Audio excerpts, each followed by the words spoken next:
Welcome, everyone, to the Buck Sexton Show. Thank you so much for being here. You will notice that right now there's a tension in most of the media broadcasts out there. There's an anxiety. That shows you in and of itself how many people are really invested emotionally, psychologically, professionally in a certain outcome of this election. And understand this, as I've been telling you all along, it is entirely unclear to me how liberals will be able to process a Trump reelection should that happen. It is entirely beyond my comprehension how they will manage to comprehend this, how they'll manage to actually deal with this without, I don't know, more craziness in the streets, rioting, looting, who knows? Or they'll just come up with another reason why the president didn't win this time around. But you can see it. It's getting worse because they're also saying crazier and crazier stuff, and you barely even notice it. And I'm talking about the biggest names in the Democrat Party. I'm talking about people with massive followings online and social media. These are people who you would expect to exercise some degree of judgment, some degree of, or at least a willingness to hold back with their most insane and outlandish emotions about this upcoming election, which is now 2 weeks from today. And as we know, I think over 30 million, at least as of yesterday, early ballots have already been cast. So there's a lot of stuff going on already. And we can see how this battleground is shaping up so far. And it is going to be an absolute dogfight, street fight. Come up with your term of art here. It's definitely going to get ugly. It's going to be ugly. You're seeing Trump derangement syndrome really reaching new heights because remember, the last time we got to this phase, even Trump supporters, I voted for the president in the first election. I was a vocal supporter of him all throughout the general election, encouraging everybody I could to vote for him. And I thought I was doing something that was probably not going to work out. I just figured the Hillary machine, too big, too much. Turned out, thank God, that was wrong. This time around, though, the liberals are going into this with a state of panic in the back of their minds. Yeah, they want to put on a big show of how confident they are right now. Oh, look at Joe in the polls. He's leading in every battleground state. He's leading in just the national poll. He's leading it. Okay, well, we'll see.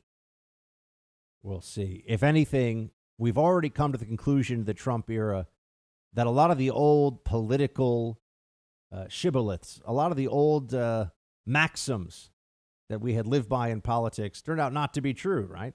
Oh, the candidate with the best ground game, the candidate with the most media buys in key markets or raises the most money, although that's never really been true. No, Trump was 97% destined to lose in 2016, and they want you to believe somehow that he's even more destined to lose now. And I don't buy it, and I know you don't buy it either. So just remember that. There is an advantage, there is an incentive in making sure that Trump voters feel like this is hopeless. The media is in on this. Trump's opponent, Biden, all the rest of them are in on this. And now we've got this debate coming up on Thursday, which I'll talk more about. But I think this will be one of the most watched presidential debates in history. I think this one is going to be completely off the chain, off the hook, however you want to say it. And you can tell based on the way the Democrats are looking at all of this and how they're preparing their own side that one, and this will tie into our discussion about Pennsylvania and the ballot, the delayed ballot counting that the Supreme Court has now said will occur there. I'm going to get to that. They want everyone to know they're not going to concede on election night if it's close. Depends on how close it is, probably, but they're not going to concede. So we're not going to be through this. So imagine all the tension, all the anxiety of this year. This has been a tough year for America. I don't care what part of the country you're in. COVID, the lockdowns, just the general sense of misery and frustration that so many people have, including a lot of people that feel real loss because of the family members that have passed away from COVID. You know, the country's in a tough spot right now. And fascinatingly enough, though, despite all those very true statements, you have 55% in the most recent polling of Americans saying that they think they're better off now than they were 4 years ago. I think that's only possible. The only way you get to that perception is if you're measuring Trump before COVID hit.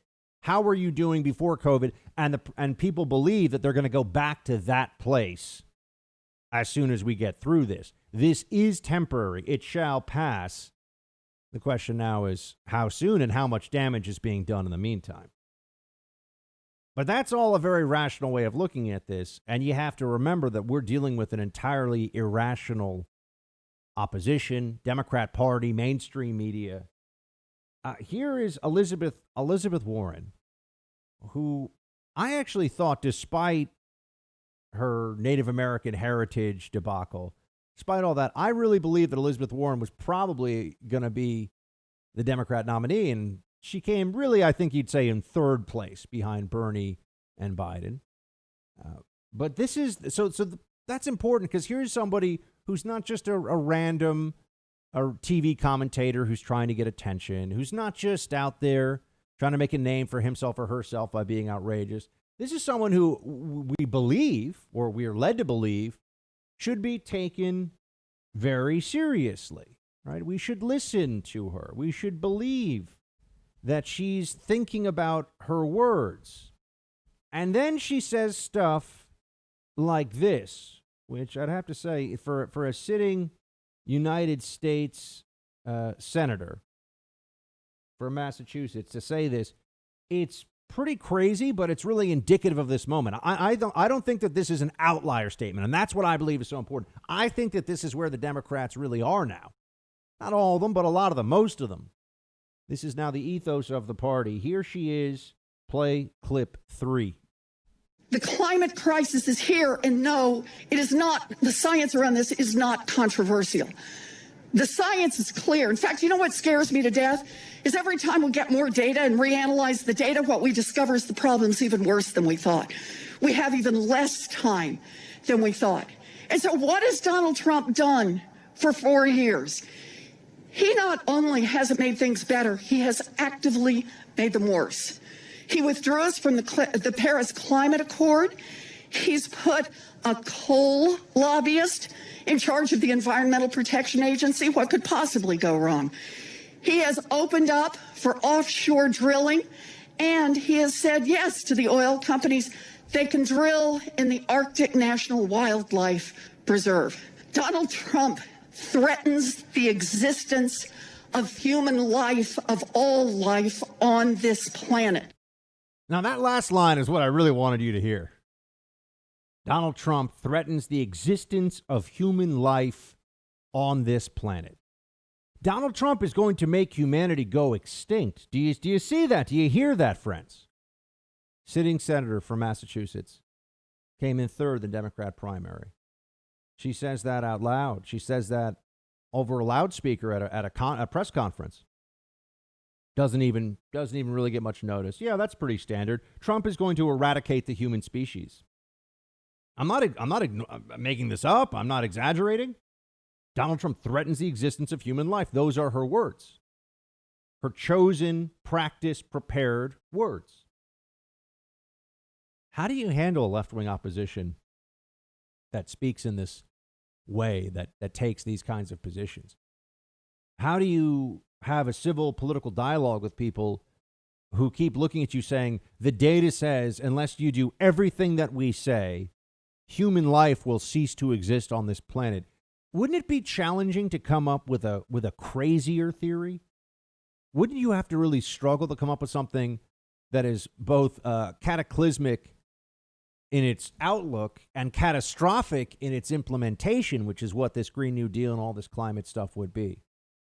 Wouldn't you see it that way? Yeah. And then there's the other part of this.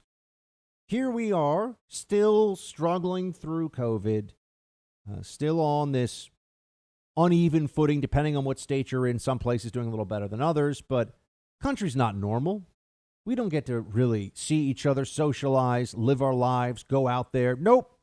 Everyone's being told all the time, wear a mask, stay inside, be afraid of your fellow human beings. Stay away from them. Everybody.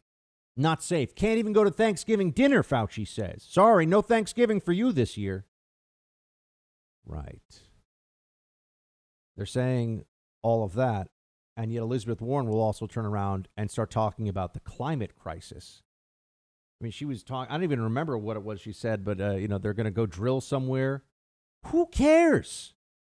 Only people for whom this is a religious belief think that anybody sitting around wondering about how awful it is that the president has a person who's tied to the coal lobby working for the EPA, or if that's even true, I don't even know. And the point is, I don't care. It doesn't matter. We got much more important stuff right now. But her voice is quivering, and she's at least projecting this sense of imminent catastrophe unless we defeat Donald Trump at the election. They can't just make a normal good faith argument about where Trump has succeeded, where he's failed, what they do better. It's vote for Biden or else the world is going to come to an end. And that's not me exaggerating. That's what their pitch is. That is what Elizabeth Warren is telling you here. An existential threat to humanity. That is what Donald Trump represents. Now, I understand that by looking at the craziness of the other side, there might be a complacency, or I don't know, you could go with complacency, or you could feel a helplessness. How could we combat this? How can you deal with this level of ideological insanity? But I'm bringing it up just because I think when you see what the leaders of that party are saying and what they're willing to say about this president, you'll understand everything that's going to flow from here until the next few weeks, because I don't think it's going to be over in 2 weeks. I think they're going to extend it. You're going to see that this is everything they've got. And so much of this, I think, is also tied into people who are, and I'll just say it, people who have a kind of emptiness. I've referred to Hillary Clinton before as having a hole in her soul. And I think there are a lot of people who have holes in their souls right now, and perhaps even more so than usual because of all the understandable anxiety and all the friction and fear around COVID.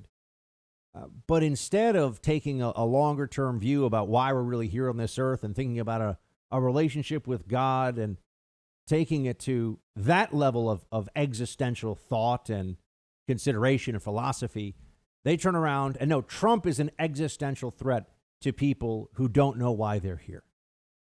Trump is an existential threat to those who have to seek some other form of understanding what their purpose is every day. Because if it's defeating this politician named Donald J. Trump, who I think did a very good job as president, as you know, is clearly not a threat to the world and is more capable in every respect than his competitor here, Joe Biden. If that's really an existential threat to the world, what are we to make of what's happened for the last 4 years? Doesn't make any sense. There is a senselessness in the arguments here. So just be prepared for it, because it's going to get very nasty out there. It's going to get ugly, and it's going to get evil. They didn't do anything really so far, at least with ACB. Seemed like they couldn't come up with anything. But you are going to hear things said, not just about Trump, but about Trump voters too, for the next 2 weeks that would shock a person who was not prepared with an understanding of just how deep into Trump derangement syndrome the left has gone. You've got to keep it in mind. You've got to remember that, because otherwise you're going to be caught off guard. Hey, Team Buck, thank you so much for watching The First on YouTube. If you like this video, please click that little thumbs up button so then it will log as liked. And also, if you want to see more great content from The First, please click subscribe.